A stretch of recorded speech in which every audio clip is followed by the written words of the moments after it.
พี่น้องมาอีกแล้วร้านอย่างนี้นะขนมเสียนฮอนปลาอุ้มบ้านนาบอนซอยซ่องหมาเหมือนละติดใจนาบอนได้หน้าบอนเสียงขานนั่นน่ะนาบอนนาเช่าหน้าบอนนาซาวเสียงขาน โอ้ถ้าเป็นนาบอนกลางป่าบริกินดิบ่ได้กินต้องนาบอนนาเช่านาบอนเสียงคานจานละ20 บาทเราสร้างใจว่าเราสร้างคิดเอาที่มันคือซ้ำกันได้ป่ะเอาเปะได้มืออาชีพเด็กบีบซุมือนี่20 บาทแม่นวันนี้ก็ต้องขนมเส้นฮอนไทยเลยไทยนาซาวนาบอนนี้ข้าวปุ้นฮอนข้าวปุ้นฮอนนี่ก็กินกับผักลวกนี่ลวกให้ใหม่ๆแล้วก็เจ้ากินผักดีจังนะ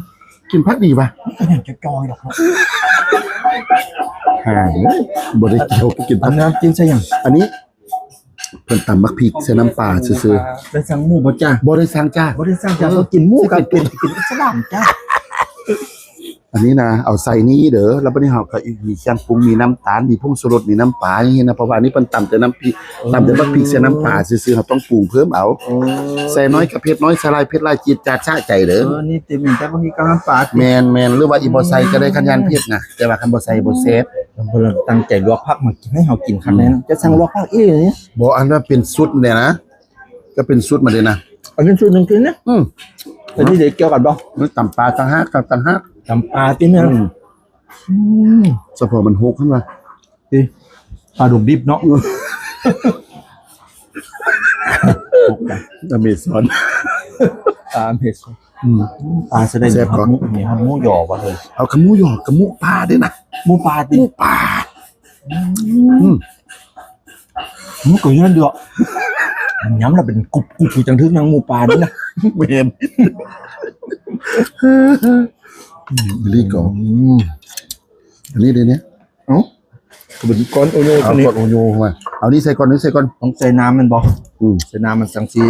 มันค่อยปรุงให้เบิ่งเป็นตัวอย่างสังสีใหญ่ออกเนาะเนี่ยเริ่มใหญ่แล้วซื้อน้ำปรุงให้เบิ่งเป็นตัวอย่างเอาใส่เนี่ยเอาใส่ใส่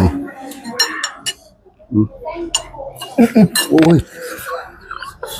ตาค่อยมาหากินจิ้มเลยเนาะเดี๋ยวก็รับโทรศัพท์ก่อนเด้อเดี๋ยวค่อยกินเบิ่งก่อนพิธีกรบ่ได้อินโหครับเด้อพิธีกรห้างนี้ดิมาเป็นพิธีกรแล้วกันแล้วเอาบักพริกใส่บักเสียเอาบักพริกใส่ติบักพริกใส่แล้วก็ผงชูรสใส่เด้ผงชูรสนะใส่ลายบ่ได้บักพริกนะใส่น้อยเสียบน้อยใส่ลายเสียบลายใส่บักพริกกันลูกค่อยจอบโอติเป็นหยัง3 ทุ่ม 4 ทุ่มมันก็ว่าพ่อกับแม่เฮ็ดหยังกันเนาะประเภทบักพริกฮูหาอยู่ซั่นน่ะนะน้ำตาลเนี่ยก็ประเภทดีให้ที่1ที่2เนี่ยเจ้าหน้าที่มาดีเลยที่1ที่2กับเพศ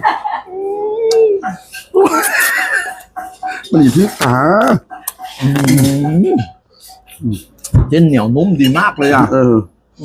มันนี่กันแม่อุ้มนาบอนใช่ไหมเนี่ยแม่อุ่มเหรอป้าอุ่มเหรอเขาเป็นคนดังบ้านนาบอนเนาะ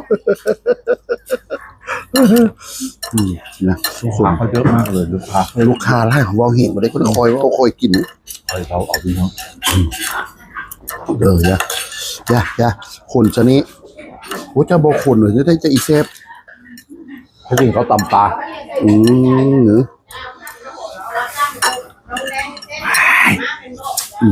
มาจังเพชรกระรอกกระยาเฮปะพิงกับเพชรวะโอ้ยค่อยกับเมียเขาจะประเภทกับกระทำกันทับตีทีพื้นที่ว้าเดี๋ยวคลิปต่อไปจะถ่ายผมเผ็ดกับเมียให้ดูนะครับผมอย่าลืมกดไลค์กดแชร์นะคลิปนี้เท่านี้ก่อนกินนี่เผ็ดกับเบาให้ใต้ก็พอสวัสดีครับ